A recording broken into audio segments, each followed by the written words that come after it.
My name is Janelle. I'm the co-founder of Blue Toro, and today we're going to talk about how to become the mechanic of choice in your area. So this isn't about necessarily attracting new business, because I know a lot of us are already flat out, but it's making sure you're attracting the right kind of customers, and particularly in the current economic climate, making sure that we've got the right things in place to have really strong customer base, profitable customers, and we're putting in place the right things to be sustainable and to weather out any storm, whether that's now or down the track. So becoming the mechanic of choice gives you the options of who the customers are that you want to bring on board and attract, versus just getting in more customers for the sake of it.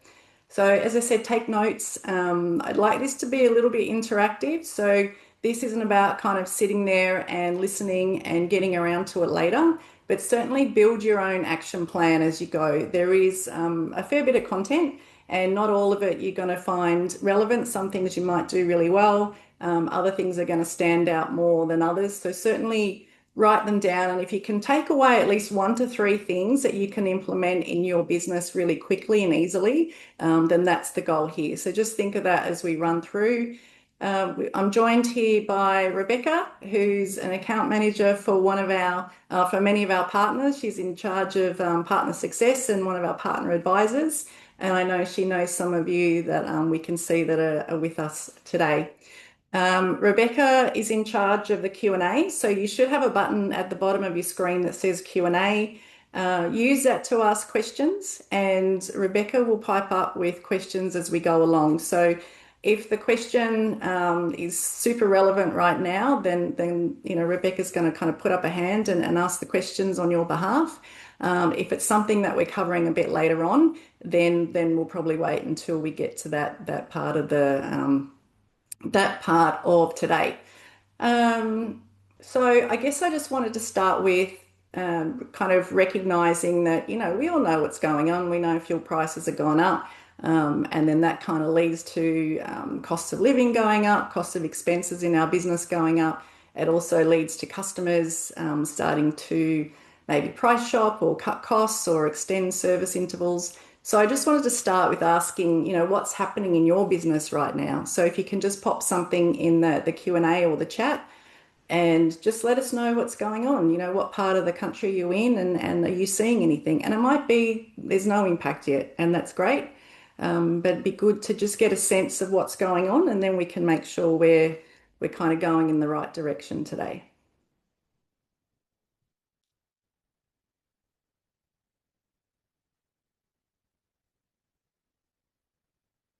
So how are we going, Rebecca? What's the feedback? So one of the questions is how do we manage pricing? How do we manage visibility? I think this could be from a regional partner.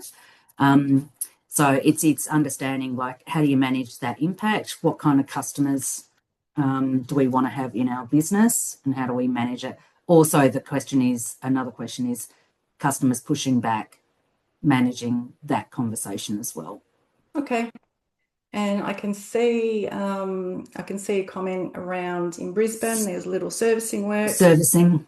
Yep, which makes sense. When the economy is great, everyone gets their car serviced on time. When it's not so great, people delay that, and then we know that leads to more repairs because you don't service things break. So we do tend to go in those cycles naturally anyway. But yeah, look, it's good that those questions are already coming in. I feel confident that we're going to be answering that as we go through. So I've just taken a note of that, and we'll make sure we cover those off because they're all super important. So let's get into it. I guess I just want to say, in a downturn, it's really not the case for any sort of knee jerks. Let's go into this strategically. So it's not the time to cut all your expenses and cut your nose off to spite your face sort of thing, and cut your main revenue streams. It's not the time to discount. It's a time to actually start to build your reputation and focus on building a strong, profitable, and sustainable customer base. So in terms of the how, here's the truth, right? A busy workshop does not mean a profitable workshop. So we hear all the time that workshops are flat out. We talk to workshops every day, And even in this environment at the moment, so many are still saying they're flat out, which is great. However, what we also know is flat out usually doesn't match the effort. So they could be super flat out, but the profit doesn't match. They think, okay, work's coming in, money's coming in, it must be okay. But we know it doesn't necessarily match the effort.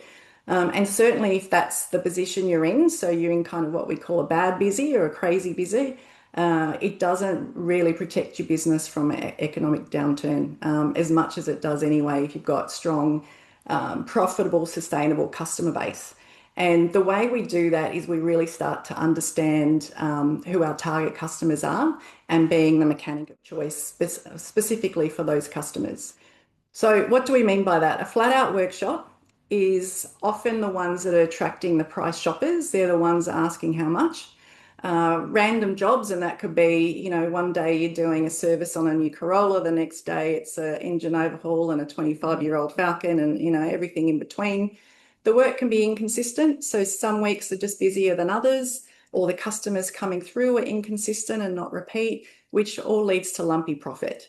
The reverse of that is the mechanic of choice. It means customers are choosing you first, which means you get to choose the better customers. You get to pick and choose a lot more.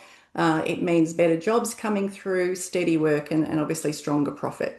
But the fact is that customers are choosing you before they call. So, what I mean by that, how are you showing up online? People are doing their research. If they're asking around, even if you're word of mouth or referral, that's what often gets people caught out. They go, oh, my work comes from word of mouth. Well, the reality is, in the world we live in today, most people are still looking you up online before they decide to call. So if it doesn't match what they need, you've probably already lost the job choice. So who is your ideal customer? And I wonder how many of you have actually sat down and thought about it and, built your business around the type of customers that you do want to attract. Have you ever put the time aside to do that? Because having a clear picture of who your ideal customer is makes everything easier. It means your marketing is easier and clearer. The services you offer are very, are very obvious, and the decisions you make day to day are all based around the type of customers that you want to attract. And the more you focus on building your business around your ideal customer, the more you will attract. And conversely to that, less of the ones that you don't want. So people naturally kind of hibernate towards people like themselves. So again, a little bit of interaction here because I want to make sure you're walking away with a plan. Take a minute now just to write down a few points on what you think is your ideal customer. And it's perfectly fine to also kind of have next to that who is not your ideal customer. And just a few things to kind of jog what that could look like. What types of vehicles do you want to work on? Some workshops want to work on every type of vehicle under the sun, which, is getting harder and harder because we have so many vehicles in Australia. Some want to focus on four-wheel drives or European prestige, whatever that looks like. It could be, age of vehicles. You might prefer to work on newer type vehicles. You might prefer, if you're working with businesses, to focus on certain industry types. We know that the government and construction, trade, transport tends to be more profitable than say, real estate agents and accountants who have novated leasing, for example. You might want to have a heavier focus to retail, so your mums and dads and growing families, or it might be more commercial side. Geographic area is important as well, and that might sound obvious because you are located where you are. However, in all of our areas, there are better areas than some. So if you want to target businesses, are you targeting industrial areas? For retail, are you targeting the suburbs that you think are where your ideal customers are? And are you not targeting where your non-ideal customers are? And this becomes important, particularly when you're setting up all your Google preferences and all the back end around that. You can be really specific about who you're attracting and who you're not showing up for. So hopefully you've written down a couple of things there, but just take a few seconds and write down the type of customers. Again, that's going to be a really important thing as we go through this to really understand who you want to talk to. Because here's the truth, right? As humans, we're attracted to others like us. So when we see a business online or when we, talk to somebody about another business or another service, we're looking for someone who's going to match us. So that could be, they look and feel like me. They, we have the same values. They, in simple terms for a workshop, it could be, I'm on Google and this workshop has had great pictures about all these performance cars, and I've got a performance car or European or whatever it is. How do you match that style of your ideal customers? Because naturally, we're going to gravitate to the person who we think is going to be most like us and who can most service our needs. So let's get into the how. The first one, and probably the most important initially at least, is how you show up. And this is where the online piece is really, really important. And the two main pieces here are your Google Maps profile and your website. And the Google Maps profile, it's where people find you first. And the main thing they're looking for is photos and reviews. And photos is, does the image of your business and the cars you've got in there and all that sort of stuff reflect who you really are and the customers you want to attract? And likewise, good reviews are obvious, but what are your reviews saying about you? And street frontage, this actually is not a joke photo. This is a workshop that's not too far from where we're based. And I can tell you those cars sitting up there have been there for a very, very long time. So just if you look at it from a customer's perspective, driving past that workshop, what sort of customers are they going to attract and who's going to drive into that workshop? Not to pick on them, but you see a little bit of that around, and certainly from a business point of view, you want to make sure when people see you and their first impression is exactly the impression that you want to give. So I'm going to jump off this now, move some stuff around, and I'm going to go incognito. Now, Rebecca, can you tell me if you can see my incognito window? Yes, great. So it's important to go incognito. If you've not done that before, I'm in Chrome. There's three dots here, new incognito window. And all incognito means is Google's forgetting your search history as best it can. So you've obviously all been online and looked at your workshop before. Um, you've obviously been online, looked at your workshop before. So Google knows that activity. So if you're Googling mechanic near me, for example, you're naturally going to come up. So I'm just going to wing it and do a search term. If anyone wants me to look at a particular area, pop it in the chat now. Otherwise, I'm going to pick a random suburb. So I'm in Sydney. I'm going to pick a suburb of Sydney. So when you type mechanic and an area, so people might put mechanic near me, and it's obviously going to focus on exactly where that person's standing at that time. Or people put in a particular suburb, and it's usually kind of the main kind of central suburbs. And maps is the first thing that comes up. So this is why it's extremely critical that you've got a really strong maps profile, because this is where business is done and where decisions are made. Websites are appearing down here, and straight away we've got two biggies. So you really need some strong SEO that costs gazillions of dollars. But this is where people are more likely to choose, because this is more about reputation and it's obviously got the reviews on here. So let's just have a little bit of a random look. If we jump on, hopefully, can we see all that okay? Yep.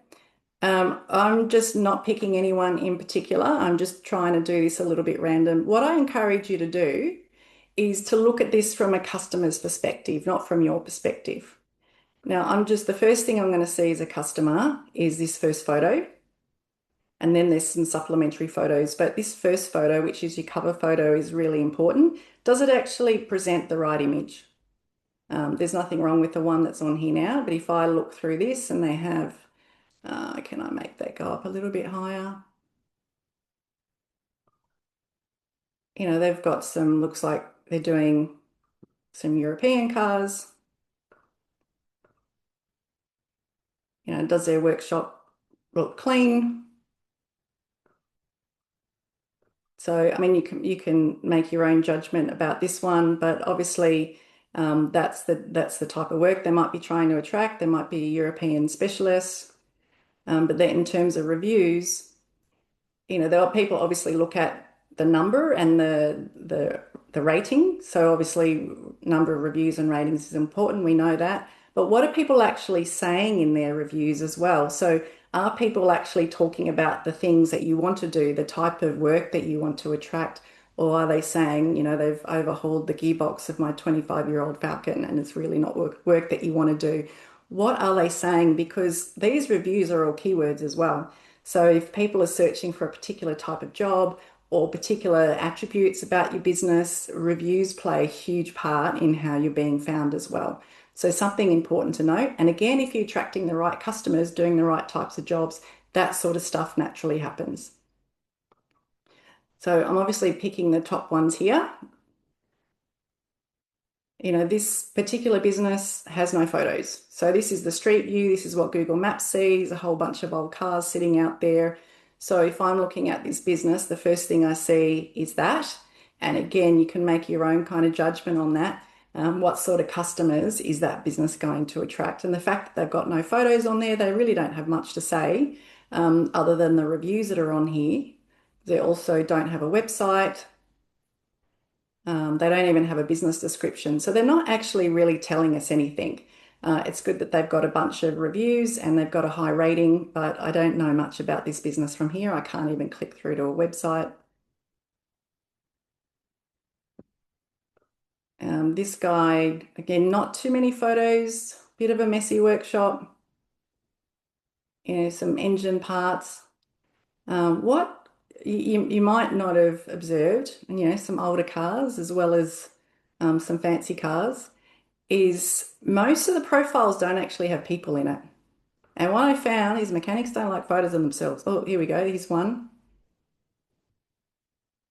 People like people and people relate to people. So I've been doing this for a long time. It was, oh, give us some photos. And the amount of photos we have of engine bays and car parts, that tends to be the most that we get. And there is very little photos of actual people. Even better, and I know we've got a couple of our partners, photos of dogs. Photos of people and dogs, because that's what they relate to, not necessarily just dogs, but people like people and are attracted to other people. So photos of your team, photos of yourself, photos out front of your workshop, that's what's naturally going to gravitate people towards you versus 100 photos of an engine bay or old cars. It's quite common for being mechanics, you like your nice cars. It's quite common to put lots of photos up of, great old done up Mustang and performance cars and stuff like that. And if you don't do performance work, because we know it's quite specialized and can be quite unprofitable, you're obviously just going to attract more of that type of work. So I suggest don't put cars up that you like, put cars up that you want to get more of. So I hope that gives you a little bit of sense. But what I'd encourage you to do now is actually just jump on your phone and just Google your own business. So just type in your business name within Google and you'll see it come up on maps and just have a look for yourself what you actually see. And you'll make your own judgments, but this might be the first time you've actually looked at it from a customer's perspective. So what's the actual first image? Do the photos on there reflect that the customers and the types of jobs do you want to attract? How many reviews and ratings do you have? Are those reviews what you want customers to actually see? Are they saying what you actually do and who you are? So I encourage you to just spend a minute and I'll jump on the other screen. But just take a note of that and see if there's anything interesting to you that points out. That might clearly be your first action point. If there's something on there you think, oh, that's actually not really reflecting who we are and what we want to do. And you might not even have a maps profile. That's something you got to fix ASAP because I've just searched for mechanic in Parramatta. You don't have a profile, you're not getting my business or any business for that matter. So if anyone wants to put anything on chat, if there's any interesting observations, are you finding yourself okay? Are you surprised by the first image that's coming up there? Just look at it from a customer's lens. And is there anything in there you think, oh, that's not, I'm not sure about that.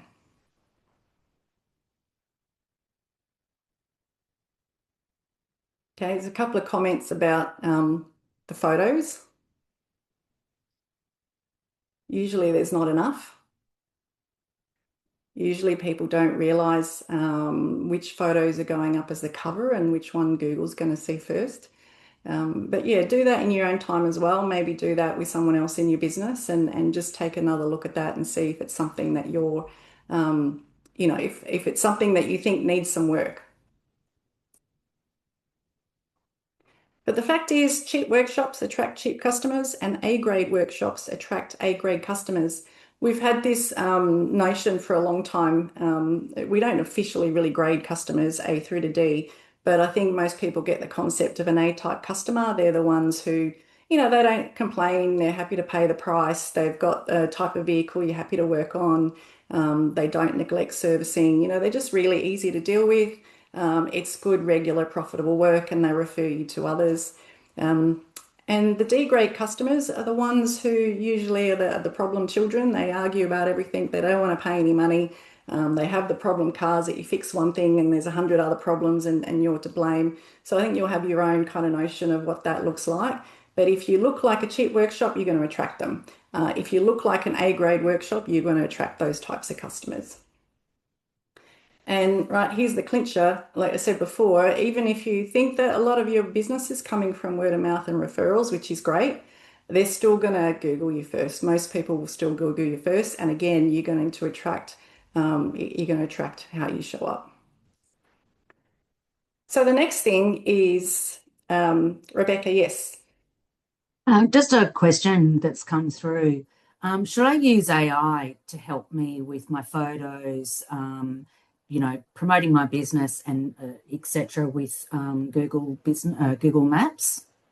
I would strongly suggest no. Okay. And that's because Google knows what's AI and what's a real human. So photos should be your own photos. They shouldn't be stock images or AI created images. Google will de-rank you because of that. It should be the Google wants to see that you're a real human, a real business, and what people can actually expect at your business. From a description point of view and the actual content you put within Google. Again, AI doesn't always get it right, and AI can sound like AI. And Google, being a big AI engine itself, knows the difference and it will de-rank because of that. Okay, thank you. And the other question that's come up, you pointed out previously when we were looking at the mechanic Parramatta, one of them, you referred to the fact that they didn't have a website. So the question is it essential to have a website or can I survive just with Google Maps? And sort of what's that thought behind, what's the reasoning behind these tools to promote the Yeah, business? look, in a perfect world, you do have a website, but always start with Google Maps. If you have to make a choice, which one, start with Google Maps and get that right first, and then move on to getting a website. Because a website is about conversion, it's not about generating new business. So if you want to generate the business, you have Maps profile, you focus on that, that gets people coming to you. And it's the website is what actually converts. So from a profile, people either click the phone number and ring you straight away. They won't even get to your website. A lot of other people click on the website and just suss you out that bit more. So is your website actually telling the right story? So they go hand in hand. And Maps profiles that have a link to a strong website actually perform better than those that don't. Yeah. But thanks for the questions. I'm also conscious of time. I can talk a lot, so I'm going to make sure that we don't spend too much time on the areas we don't need to. But the next really important thing is the company that you keep. So what do I mean with that? It's who are you hanging out with, right? So A customers hang out with other A customers. Likewise, D customers hang out with other D customers, and that's the same for workshop owners, any small business owner. It's who are you hanging out with, and this is one of the biggest ways of attracting the right type of business into your business and keeping sustainable through lumpy periods. So where can you find the A customers? One of the biggest things that people don't do and should be doing is networking and getting to know the small businesses in your area. This is the local real estate agent and accountant and butcher and I don't know, whoever you can think of. and being able to refer each other. So they're not naturally going to refer people to you straight away. But, if someone says, I need a real estate agent, have a person you can refer them to. Likewise, I need a web developer or I need a solicitor or whatever that looks like. Have your own network of small business owners that you can refer others to. And you do that, they'll start referring work back to you. And again, if they're the A grade type businesses and people you want to attract, that's naturally what's going to come back to you as well. And if you don't have a big network of other small business owners, there's plenty of things that you can join. I mean, you can easily just get to know people in your area if you're attached to schools or walk a dog. But there's also BNI and Chamber of Commerce and other things. Community sponsorships can work really well if there's something particularly attached to sport or school, etc., that is going to help you attract the right type of customers. Definitely get involved in that. People like supporting locals, so that's all part of the story. Fleet and commercial, I could really go on about this for a long time. We could have a whole webinar on this, and if there's interest, definitely put up your hand. We know fleet is very attractive. A third of all vehicles in Australia are managed by a fleet company, and that's also work that most small workshops, independent workshops, cannot get access to. So, we do that with Blue Toro, so a lot of our partners process fleet work through us. But really, that's not the point here. The point is there's a lot of private fleet out there, and how are you attracting that? So they're not managed by a lease company, but it might be a plumber with, 6 vans. It might be an electrical company with 25 utes. There's small private ones who make their own decisions. And we're always asked the question, how do we attract those? Like, how do we get more of that business? And the truth is, it's the old-fashioned way of just meeting people. It's actually knowing where they are and actually door knocking. It's not emails, it's not phone calls. It's the same way people don't do business with you that way because you're too busy. Particularly in regional areas, this works extremely well. It's actually just going out there and shaking someone's hand and introducing yourself. Huge amount of power in that. If you can get the ball rolling on that, one thing leads to another, but certainly don't ask for all the business because that's too much of a leap. Just ask them to try you out on one vehicle and really go in there understanding why they should pick you. Is it a VIP service or do you have a mobile van or, what can you do to make yourself stand out a little bit more that's going to really lean on convenience because they don't care about the price so much. It's more about, I don't want my vehicles off the road. I want something efficient, convenient. How do you lean into the service side of what you do? Associations, accreditations, that builds a credibility. So are you part of the AAA? Are you part of the BACC?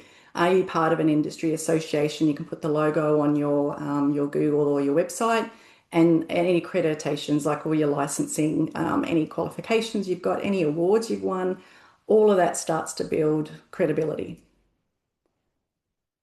And finally, a referral program. So you might have something in place or might not, but this is really good for your A customers only. So again, D's attract D's. So you don't want D's referring more D customers. You want your A's attracting or referring more A's.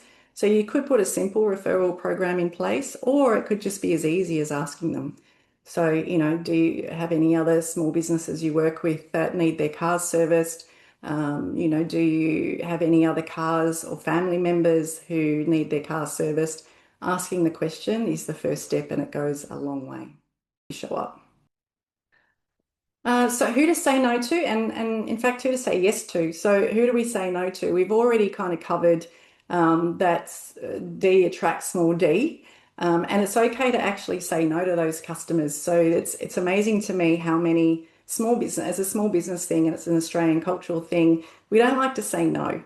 We want to help people out, and often there's a scarcity mentality. So we think we need to take on all the work that comes in. But the fact is, the more D work we're doing, we're not leaving room in our calendar for the A-type customers. So the more you can say no to the type of work that you don't want to do, the more your calendar's opened up to the type of work you do want to do. And often people don't know how to say no or don't like to say no. So there's obviously some really easy ways around that. I don't work on those types of vehicles, refer them to the workshop down the road. I'm booked out for 4 weeks, etc. So that's just a couple of examples. But the flip side of this, and this is probably more important, is leaving room for the yeses. So we listen to a lot of calls because we do our own marketing that many of our partners access, and we have separate phone lines, and we listen to a lot of the calls, and we work with a lot of our partners on coaching on those phone calls. And it's amazing how many people will say, I'm booked out. I'm booked out 4 weeks in advance, which might be the fact. You don't need to tell the customer that unless you, as above, you don't want that work. But it's amazing to me how many people say that without actually asking any questions of the customer. So customer rings up, how much for a service on XYZ? I'm booked out for 4 weeks. What they're not actually doing is understanding that customer a little bit more, trying to understand, type of vehicle, service history, when they need it done, etc. Uncovering enough to work out, hey, this actually might be a good customer. It's a type of work I want to do, type of cars, etc. And they've already booked out their diary, so they've got no choice but to say no. So we really encourage that in your calendar, in your schedule, you're leaving a little bit of room each week. So when the good jobs come in and the good customers come in, you've actually got some room for them. We hear calls where there's businesses ringing up and they've obviously got a number of vehicles and they're looking for a new mechanic and they're being told, no, I'm booked out. So just making sure you've got a little bit of wiggle room in your schedule so you can fit those ones in.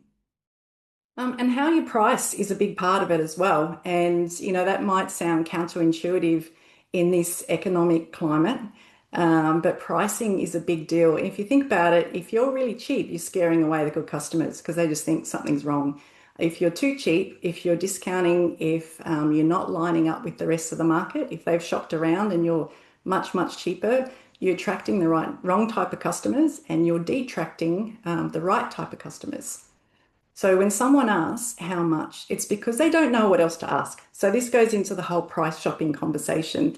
Naturally, you pick up the phone, someone says how much to service XYZ, and most workshops will then answer with a price, or worse still, say, I'll get back to you, or make something up. And mind you, they've rung around, so they know what everyone else is doing, not just from a price, but from a experience perspective. They don't know what else to ask. So that's what that's naturally what they're going to ask. And if you answer with a price, all they're left to do is compare you to everybody else, and they don't know how to pick other than who's the cheapest. So we got to give them some more information. So solve the problem first, right? Think about it. Fixing a car is a grudge purchase. People don't want to get their car fixed or serviced. It's something they have to do. They don't like ringing around. It takes time out of the day. So they just want to tick this box. So they just want someone to fix their problem and tick off the to-do. So we know the workshop who solves the problem first, builds the trust and books in that job will usually win the job. They just don't want to keep ringing around. It's like, what type of car, what's wrong with it. If you can solve the problem for them by talking them through what you can actually do and getting them booked in, then you're usually the one who's going to get that job. Explain well. So again, that's part of that first conversation, explaining, okay, well, your service is also going to include tyre rotation and needs an air filter given the kilometres. And if you actually talk through what you're going to do so they understand, okay, it's not just an oil change, but here's all the other bits and pieces, you're putting them back into control. That's also really important if you bring the car in and there's more work to be done. And it's really important when they've picked up the car and you're taking them through the invoice. If they feel like they're in control, you're avoiding jargon, so they really understand it. They know what they're getting for the money, then they have a lot more confidence to make the right decisions. As I said, price for profit, you want to make sure you're still running your business and it's got to be sustainable. You're cheap.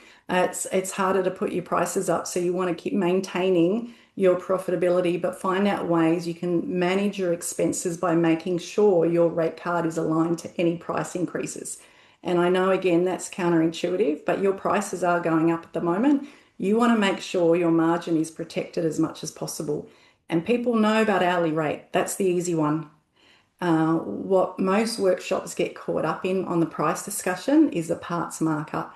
And if I can recommend one thing that you do today that's going to protect your margin as much as possible and is a really quick win that you can actually do today, it's to make sure you're pricing on retail and on top of that, a small markup between 10 to 30%.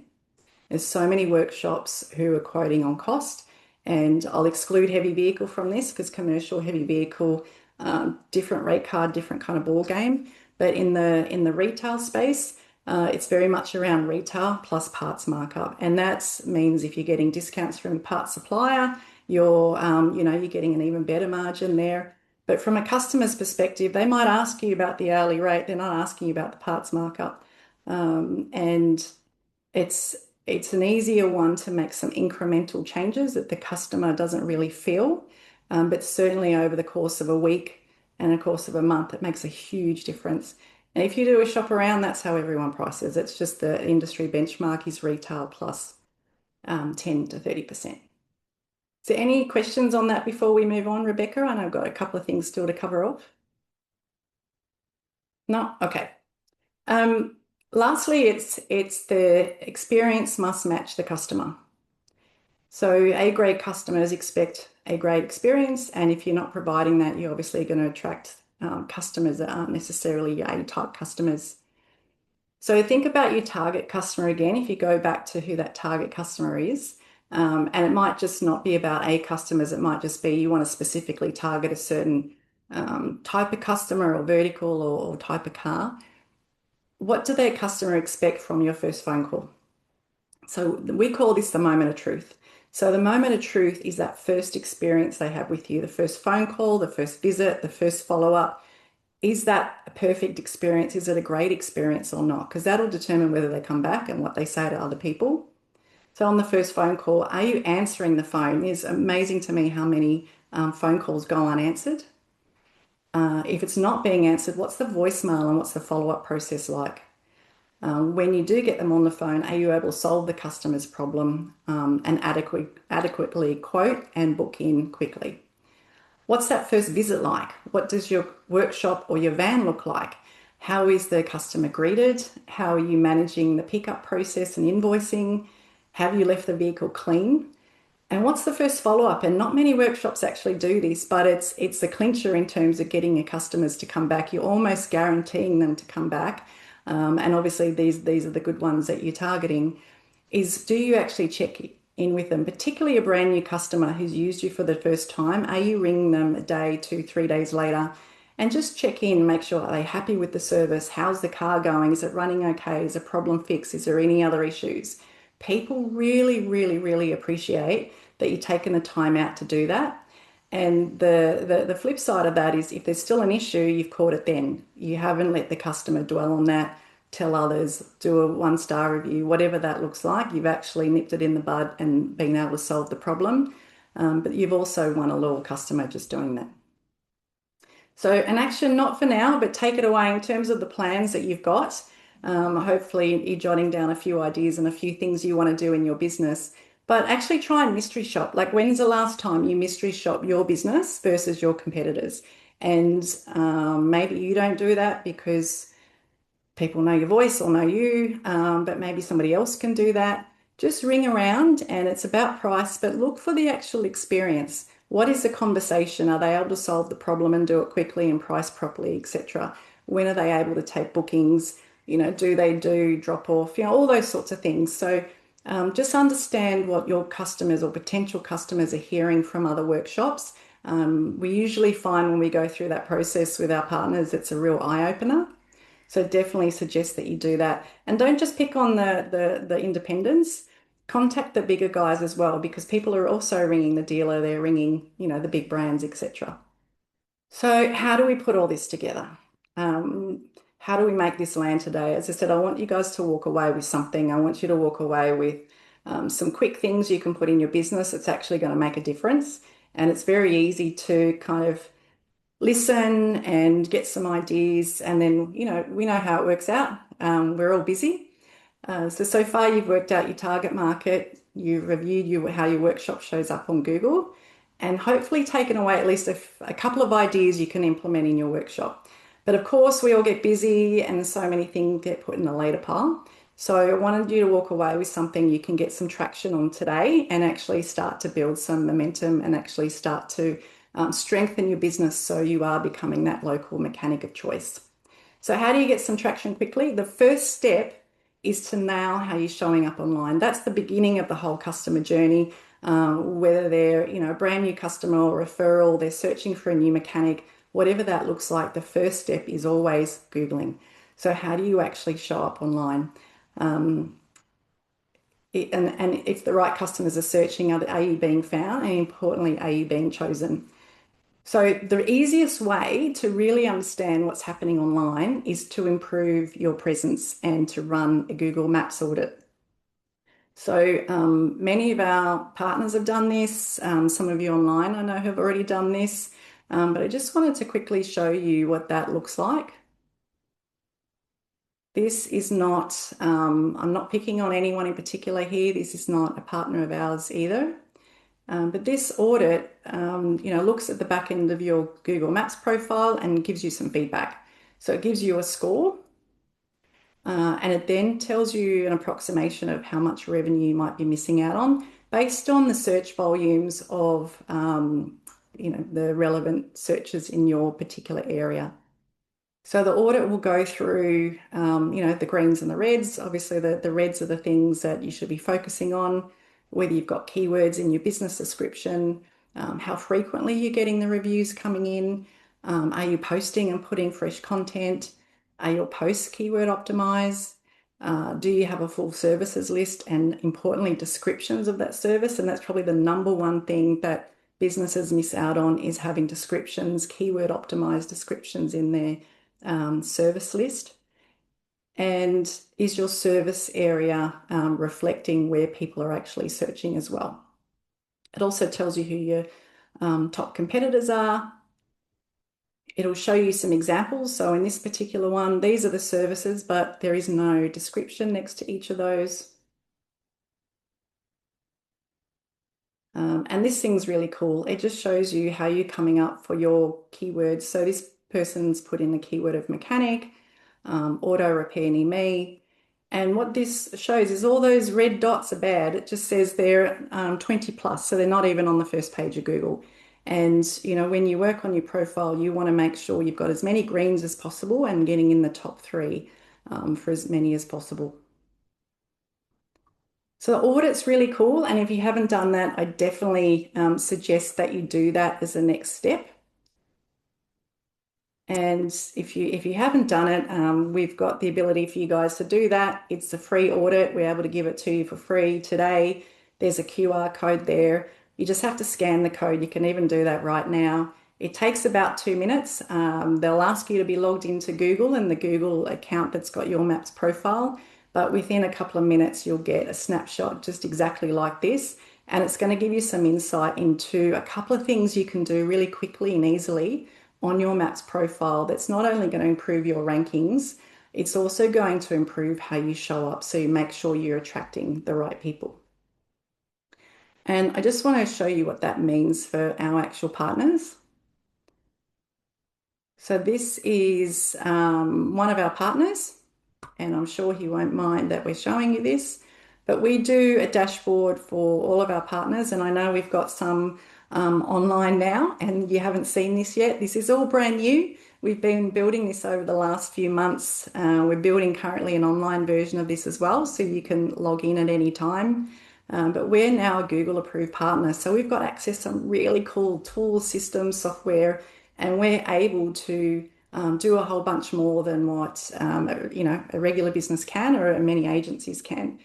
So what we do, without going through all of this, it's really about we want to get the health of your profile to as close as 100 as possible. So this is making sure it's completely fully optimized in the back end, which then impacts your ranking. So for this particular workshop, we've worked on what are the keywords that one get the most searches, but also what they want to focus on. And, they really want to focus on AC and four-wheel drives, for example. And then how does that feed into performance? So, are calls going up or are they going down? The really cool thing is we can actually compare every workshop to competitors. So total reviews and your competitors, what's the average, what's the most, same with ratings, same with photos and videos. So all of these impact how you're actually showing up and are you actually being chosen? And we're able to compare against competitors to make sure we're strengthening the profile and you've got the best profile possible in your local area. One of the big things that we do focus on is categories and services. Google allows you up to 10, so you should utilize all 10 if you can. But importantly, it's the list of services in there, and this is the bit that everybody misses. They might put in a bunch of services, they certainly don't put in SEO descriptions in there. Getting these two right, as well as having strong reviews coming through, are the number one things that affect your rankings essentially and how you're showing up. So all of these services are essentially keywords, 298 keywords that are applicable to thousands of search terms that people are searching every day. So that's a really cool tool that we're able to deliver to our partners. And we did a bit of an upgrade to this one, and within a number of days, it shot up to number one in all but one of the key terms. So some really strong results, which is great.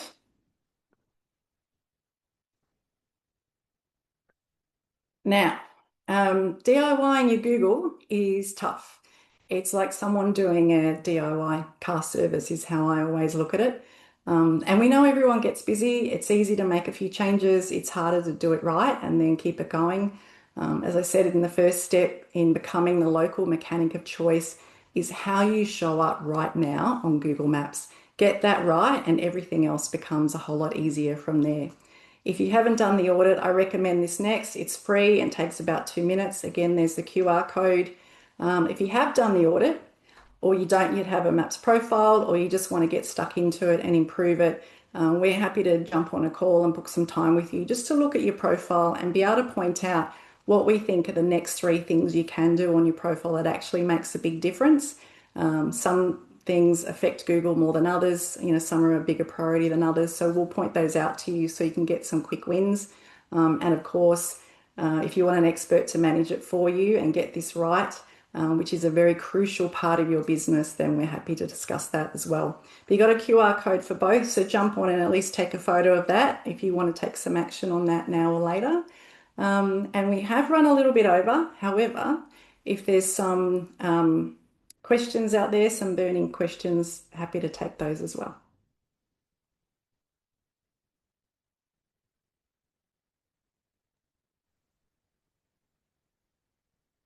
How are we going, Rebecca? Sorry, I've just unmuted myself. I was going to start talking silently.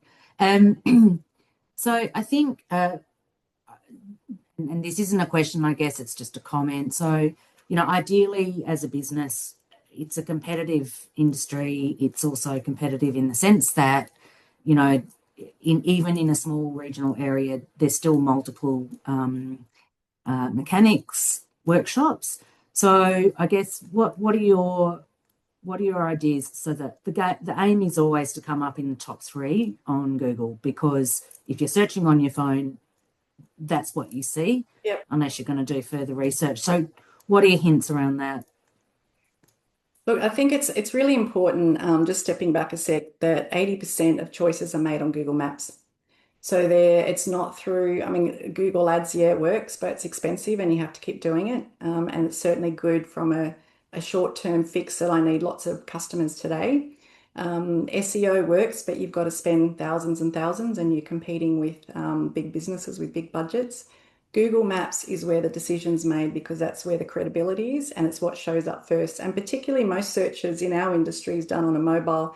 And on mobiles, often they're only showing the first business. So even number one's obviously even more important. So the best thing you can do is the first step is structurally how it's set up in the back end. And that's a very technical piece. But as I said before, the actual categories and services are probably the most crucial part of that, as well as obviously getting all your business details right. The next part is fresh content. So having reviews, and a 5-star rating that only has 10 reviews from a year ago is less valuable than someone with a 4.5 that has 50 reviews and they're getting reviews every week. So recency is really, really important. The odd review here and there is not enough. if your competitors are getting reviews every week or every day, recency is really important, as well as photos and posts. So just think of it like social media. Social media dies if there's no fresh content. Fresh content really helps with that. So they'd be my top tips.